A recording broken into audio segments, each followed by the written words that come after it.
I'm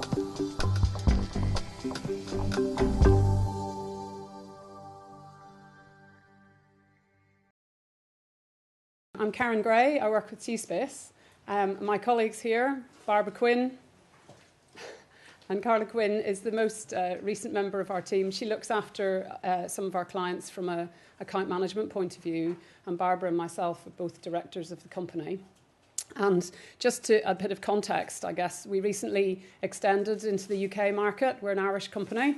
Obviously, you all know Ireland's a fairly relational place and people connect fairly easily. Immediately, you go to Ireland, especially in pubs. So we thought we'd try and use that sort of naturalness of connection and try and bring that a little bit closer to the corporate world. So we specialise in the area of relational practice. And one of those things that we do is reflective practice. And that's what we want to try and talk to you about today in terms of how to. So our company process is that we do coaching consultancy, but we're about coaching the organisation. We end up coaching individuals, absolutely, throughout the process, but it's about helping the organisation move things on in important ways, hence the strategic angle.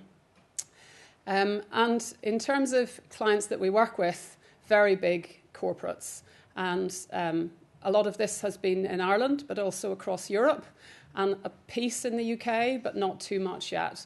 And this is kind of the connection point into the UK and part of our strategy for creating and extending that market for ourselves. And so what we do is we take our approach to this relational practice that we specialise in from a systems psychodynamic point of view. So very system approach. And our view of well-being would be to take it from the organisational standpoint. So we're not coming at it from an individual perspective, we're coming at it from the organisational perspective. How well is the organisation, effectively? And when the organisation's not feeling well and something's not right, that's when we tend to get called in. So a little bit like therapists for organisations, but that's not what we do, and neither could you ever do therapy in an organisation. Unless you were the specialised in-house psychotherapist, then it's appropriate. But yeah, we help the organisation move things on for themselves and focus on the organisational well-being. Because if they're not well, an organisation's not well, and it brings people in, those people are going to get it, going to be infected by whatever it is. And as the organisation goes through peaks and troughs in its well-being, it's going to knock onto its people. And what you tend to find is that whatever's being held as anxiety at the leadership level ends up patterning all the way down the organisation, from management level downwards as well to the operational level. So that's what we work with and we work for. And one of the really good ways of getting at that is reflective practice. So just to tell you a little bit more what reflective practice is, it's really the process of standing back and reflecting on the what you do at work, but more specifically, how you do it. And to be able to look at that, you need to give time and space to look at giving yourselves feedback on how you're thinking that you're working.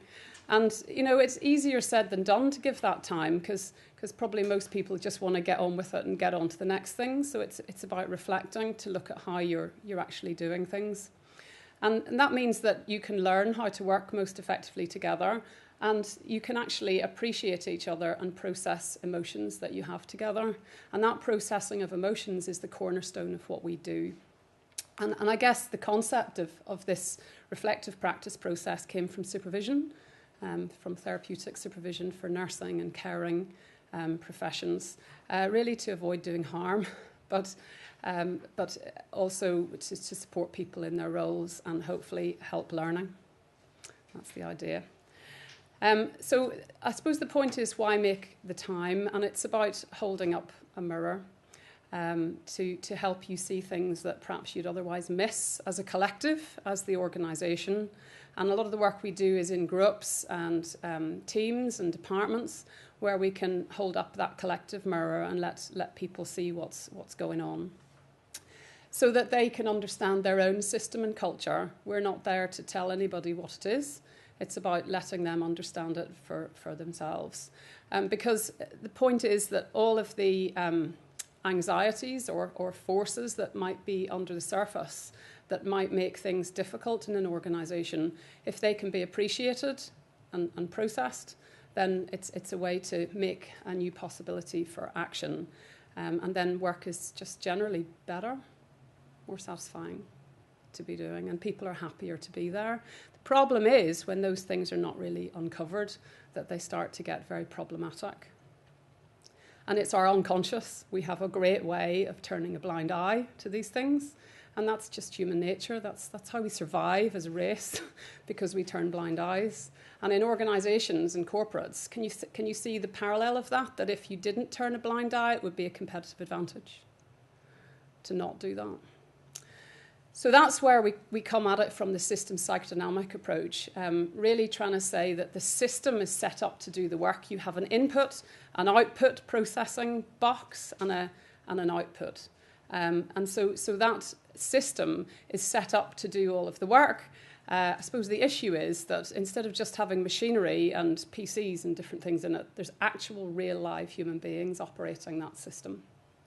So because of that, they have their own thought processes, their own psychodynamics, and their own emotions and anxieties, and that causes then anxiety in the workplace, not just because of the work task, but because of all the interactions going on between the people. And what people do in natural social circumstances is that they'll set up defences to act against these anxieties that they see as a collective. And they just will be able to not look at it. It's a way of turning the blind eye and not feeling it. They can stop themselves feeling it, which is a good way to survive, but it's not a great way to be productive, the most productive you can versus your competition, because it's getting in the way of doing the best work. So the reflective space offers us the chance to have a look at whatever that is. And I guess just a little diagrammatic representation of it is that you might be producing something which is coming from an operation to market it, to sell it eventually. And within that process, you're starting off with one function, but they're all connected up necessarily to get to the customer's output. But you have people that are more happy to work in groups and maybe clumping together and not letting other people in. And you have people who are working on their own, people who are saying something and perhaps not being heard, and people who are not saying anything, definitely not being heard. And that's the kind of dynamic that people are setting up, not just within the boundaries of the function, but also more importantly in the boundary between the function, because that's where it has the most risk to go wrong. Sales marketing issues creep up all the time.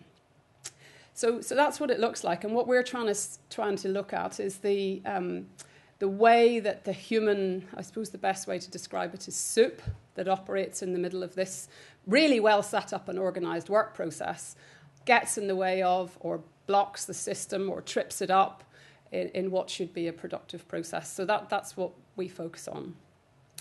And I suppose to give another visual, people are carrying the emotion on behalf of the system. It's not just theirs. Part of that belongs to the system. And okay, I might be somebody who, is somebody who can quite easily feel a bit dissatisfied. I've maybe high standards and I expect it to be better, and therefore I'll be dissatisfied with it. If my organisation has any anxiety around dissatisfaction and not being good enough, I'll get it. And I'll carry it on behalf of the organisation because I have the valency to pick it up. And it's good because I'll be able to voice it, but it's bad because I feel it. And that's what then induces the individual, not well-being, I guess is the best word. So people have these, but they're not just on behalf of themselves, they're on behalf of the organisation. So it really makes great sense to try to get at these emotions and process them on behalf of the organisation. And I suppose this is what I'm saying. Yeah, right. Process emotion. What? In an organisation that's apparently all about thinking and cognition? Yes, the organisation does have to process its emotions because otherwise they'll trip it up and get in the way. And so, obviously we celebrate successes because we see the positive sides of things, the happiness that we can create and excitement, etc., and the joy at when we meet a target together. But at the same time, there's really negative undertones that can happen about being angry or being scared or not feeling happy at all. And people are quite often scared to bring that up because this is work. Like, it's not some fluffy conversational item that just wants to know about how I feel. And people end up owning it rather than it being as part of the organisation. So if we can really get into that anxiety, as Beyond said, it's a shadow of the future, which means that if you can try and process it, recognise it and process it, you can manufacture a better future rather than its shadow. Yeah. So that's what we focus on, to try and connect all this up in an extremely positive process. So let me tell you a bit about how you might create that reflective space and give you a few options. And once I've done that and gone through the different options, of course, it's not exhaustive. These are some ideas as to how to make it happen. I'd like you to get together in groups and reflect on this reflective practice together, because it's about doing like it says on the tin. It's about reflecting on it. And what I've noticed is a lot of organisations, and especially leaders of organisations who don't feel well, don't really want to be talking about it. They'll rather be quite quiet and pretend it didn't exist, and that blind eye then gets turned again. So it's about making ourselves give voice to the way that we see these things, which is reflecting on our practice and how to be a bit more reflective in practice, or even sharing how we do it. So just to show you a few kind of ideas, I'm going to talk about a leadership table, or it could be a management table at middle level. But the reason why I pick this kind of convening of a small number of bodies at a reasonably senior level is because you all know that when this organisation is playing out a dynamic and carrying some kind of emotion on behalf of the organisation, by God, we all know about it because we all get it. That's the way it happens. If they do it, we end up parallel processing and mirroring all this stuff because they've got it.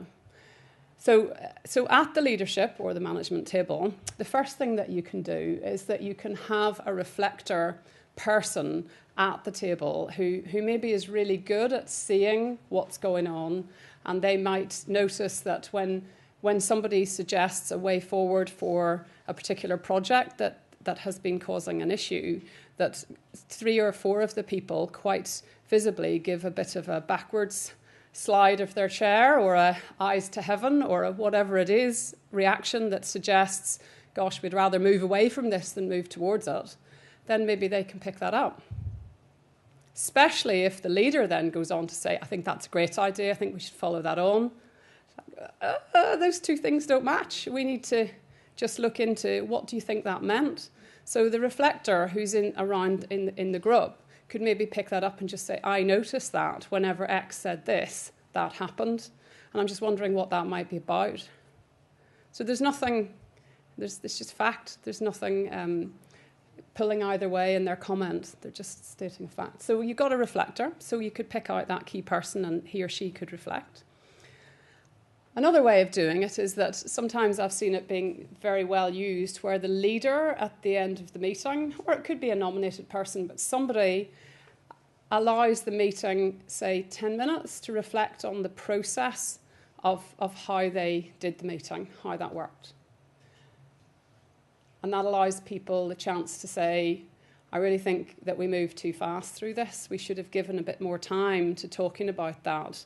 And I'm not really sure that I felt full agreement on this particular item that we seem to have fully agreed on. I'm just not sure about that we have. And so it's just about trying to get people to then raise what their feelings and thoughts were on the process rather than the decisions, because the actions and the decisions are all about what this is about at leadership or management level generally. But actually, the how people are feeling about it is what's either going to help you get there quick or stop you quick. So you might as well look at that. So that's a good way, and it doesn't cost too much of your time to just think about that. And because it's at the end, you'll carry it into the next meeting really well. So that's another way. Another third way is to have an observer who may look at what's going on within the meeting process. And maybe it's a leadership team meeting, so it's once a month, and the observer comes for 3 months and then makes an input on the 4th month that says, here's what I saw. It's just another way of doing it. It's kind of externalized process. Very useful, though, for whenever you want to see system dynamics occurring. Come on in, you're okay. You're all right, find a seat. And that's a good one to do. So you can really take big steps with this process in quite a short space of time. A 4th way is to have, I suppose, a narrative process. Now that sounds a bit sort of deep, but it's about allocating, say, 20 minutes, could even be 15 minutes at the end of an important meeting, which is regular. So it could be a monthly management meeting. Just to say, to have people in turn tell a narrative about something which either surprised them or disappointed them that's gone on recently. And so they'll tell a story about something that surprised them or disappointed them, and everybody else will listen. And then everybody will try and pull themes out about the company's culture or the way that we work around here from that narrative. And that's okay for a one-off, but you then multiply that by 6 and do it over 6 months. Can you imagine the richness that you get at the end of the 6 months by looking at all those stories that were brought out over that 6 months? And what we've done, what we find when we've done this with organisations is that we've seen concerns like the blockage of the ability to be creative, particularly from the millennial population, coming through as being big issues that really needs to be tackled. And other things like people feeling marginalised in key functions which are critical to the organisation delivering. And that's something that really needs to be dealt with quite quickly. So those themes is what I'm trying to say is they may not have come out, and the blind eye might have been in there if we hadn't given voice to them through the narrative process. And sometimes you need a consultant to help you do that because that's a facilitative process, but it's kind of quite time efficient as well. And then the last one, that just to give you an example, is to think about maybe management or leadership supervision groups where you can apply the concept of coaching supervision into the management or the leadership level of the business. Or even it can be supervisor level. The point is that it's about looking at your practice of managing, of leading, and sharing it with each other so that you can help to develop it better then for yourselves the next time. And it's a regular process which creates openness and really active learning out of it. So those are just 5 ways that I think are fairly illuminating about doing this just at a leadership table or a management table. And we could get rid of the table. Sometimes we try that, we get rid of the table. And it's amazing how much openness happens the next time people arrive in the room. Where'd the table go? And it's like, okay, so we created a bit of freedom. So what I'm going to try and invite you to do now is to, in groups of sort of 3 or 4, should be good because we've got a nice compact bunch here. I'd like you to see how you reflect on reflective practice and be your own mirror. So within your groups, I'd like you to think about how you do reflective practice in your organisation. How do you understand and see how you work and how you are? And maybe some of the things that I've talked about, you might reflect on them and go, my God, we couldn't do that. Or here's my view of that. Or that would be great if. Maybe you have a view that's a perspective that's about some of the things that I've said. Or maybe you might want to add in your own pieces about your thought processes around here. One of the things is that this would be really interesting for my research. I'm currently doing a doctorate in the Tavistock on exactly this subject, reflective practice. And so I'll gratefully gather up all your reflections on reflective practice, because I absolutely have learned so far that sometimes people don't want to talk about it because they're scared of what they might see. I just mean in their own organisation. That's been my experience. And if you're scared of what you might see, that somehow feels to me like not feeling well and not going to anybody to see about it. And the mirror sort of makes me think of, gosh, look in the mirror. I don't actually look that well. I should do something about this. So it's a little bit of a mirror. So could I maybe invite you to talk for a few minutes. I'm going to do 10 minutes on this, and then I'll pull together the key themes. So if you could just sort of connect up, that'd be great. So we have 5 groups. So what we thought we would do is maybe just ask each of you to just give us maybe, the theme of your conversation. So, and then we might have a look at maybe, what might be important about that. So maybe what came out of your conversation around reflection. Around reflection, we came up with the supervision meetings. Supervision meetings. Another thing that came up was daily self-reflection, whereas every manager will, at the end of the day, see on how productive their day has been, the list of things to do, have they done it, have they not, why they haven't done it, how can they do it better tomorrow. And do you all work together? No. No. 3. Okay, 3 of you. Oh, good. And is it a caring profession? For us, yes, children's nurseries. Yes. Very good. But another important thing for us would be reflecting on possible negative things that have happened within the business. Negative things, yeah. A complaint from a parent, a problem during a training, a problem between 2 members of staff. So any negative thing that have happened, we reflect on it. Why has it happened? What lessons can we learn from this? How can we move forward? So it's about taking those negatives and those so-called problems as opportunities of growth. And I suppose that's what is the main important part of our company. Exactly. And your process is there to do that. That's right, yes. Okay, very interesting. Just thank you for Sorry, that. would you I like probably to have to...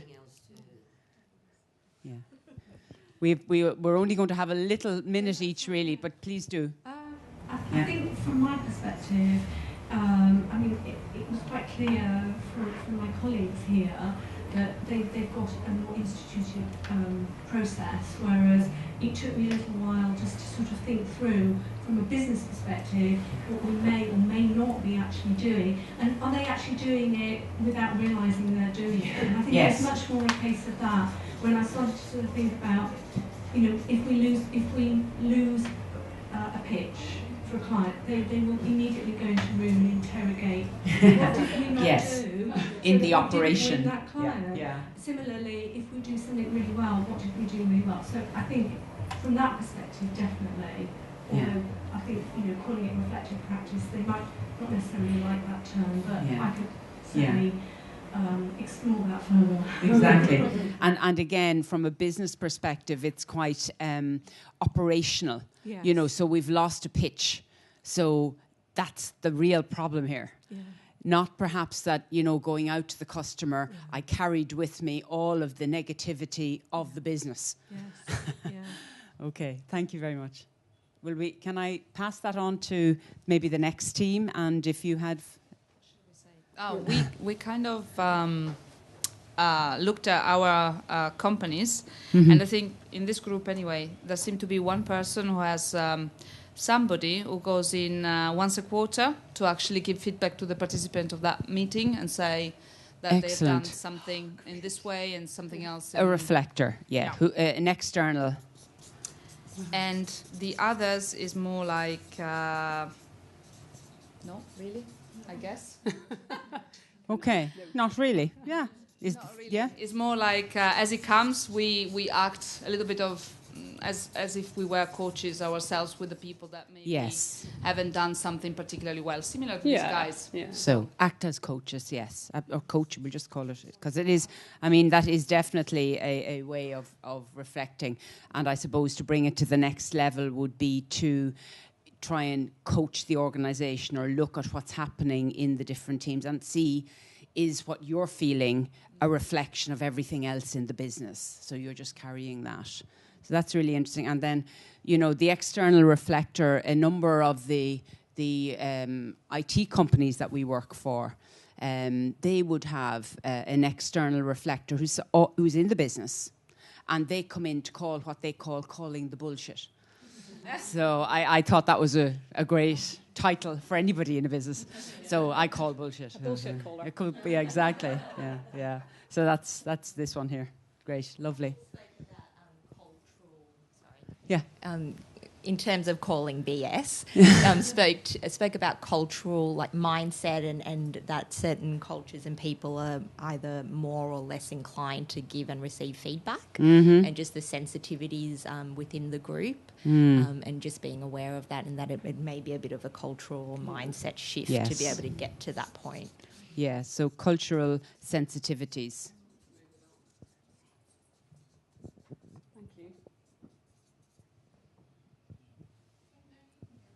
Okay. Just the one key theme, whatever your group found itself focusing on.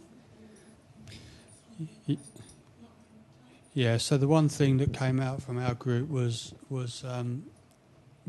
reflection being a bit of a luxury. Yes. So I think when we're sort of got calls or meetings after meetings, I guess we talked a little bit about reflection or evaluating when on the extremes. So when things go really well or really bad, but perhaps not as part of just how we work so much. Although I think it was this group that talked a bit about you kind of do it perhaps even without even thinking. So whether it's on your journey home, For yourself, or maybe over a glass of wine, or whatever it might be, that you perhaps you do it anyway, but not necessarily in a very structured way. And you may not call it this by any stretch of the you probably imagination. call it something else. Exactly. Yeah. So quite informal, and I think informal is quite big. With a lot of organisations. And time, of course, the big issue, time. Oh, we don't have time. And I think it's about putting it into your process, a bit like the caring professions maybe, that it's just part of what we do, and therefore we are always going to pick it up. So we don't have to make time to think about it after the horse is bolted, but that we're all the time picking it up. That's brilliant. Thank you. 3 minutes. All right. Okay. Perfect. Okay. Can I move on to the next group then, please? Thank you. So some of the themes that we picked up on are similar to what's gone on Great, here. thank you. One of the main things was that, particularly with some of the companies, it's the time. And particularly in some of the meetings we'd have where this would be useful, the meetings tend to go on for so long as they are without people wanting to take the 15 minutes out to just talk a little bit about how things could go better. But also we have more junior members of teams that might be more inclined to want to do that whole debrief or reflection at the end of a campaign, that the more senior members they aren't that inclined. It's not their culture, so there's that need for a cultural change. Okay, so there's that younger group you're saying. Yeah. Okay, very interesting, yeah. Thank you. Okay. Just pass the microphone on and then we'll finish it up here. Last thing we want to say is just about seeing the value in it, so actually seeing the value of reflecting. Which is very valuable. Yeah. Okay. Yeah, absolutely. Thank you. Just your one key theme. That'd be great. So our key thing was about having an open forum in order to be reflective. So I think in two of the discussions that we had, it's part of a leadership team or a senior management team whereby reflecting is part of the structure of the meetings. So they'll all have their own sections, and then the MD at the end of the meeting will do a summary or an overview of the actual meeting and what they should reflect on, what are the key things to be worked on, and so forth.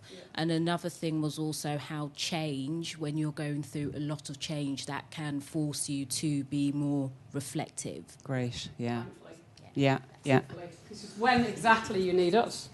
So I think in listening to all your comments, I'm picking up quite a bit about this may well be going on, but perhaps it's not group enough, like it's quite individual, and perhaps it's not into the normal structure of your everyday work enough and the everyday meeting structure, and perhaps it's not done at normal times and with normal feelings about this just went okay. It's sometimes done when things go wrong or when there's lots of change, when it's a kind of crisis situation sometimes. So the benefit is to be able to do it generally.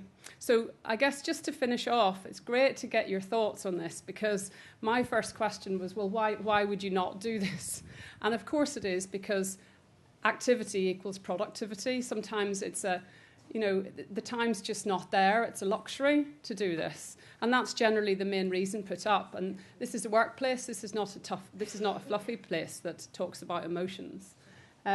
So, you know, we all apparently know that we're manic miners, or we're horses that are pulling a lot of weight along in our companies. So we don't have anything new to learn. But if you don't do it, then those anxieties just stay there. And they really have a negative impact on productivity. You saw from you talking about it in the room just how much this matters and how much we don't talk about it, particularly everyday, normal routine, and giving ourselves that bit of time to do it. So you can see effects of individual well-being so easily if you leave this space free. So then that's it, just to finish. I'd say start slowly with it and make it part of your ordinary work proceedings. And if you want to talk to us about it, we can help you see a few other ways around it as well. So thank you for your time.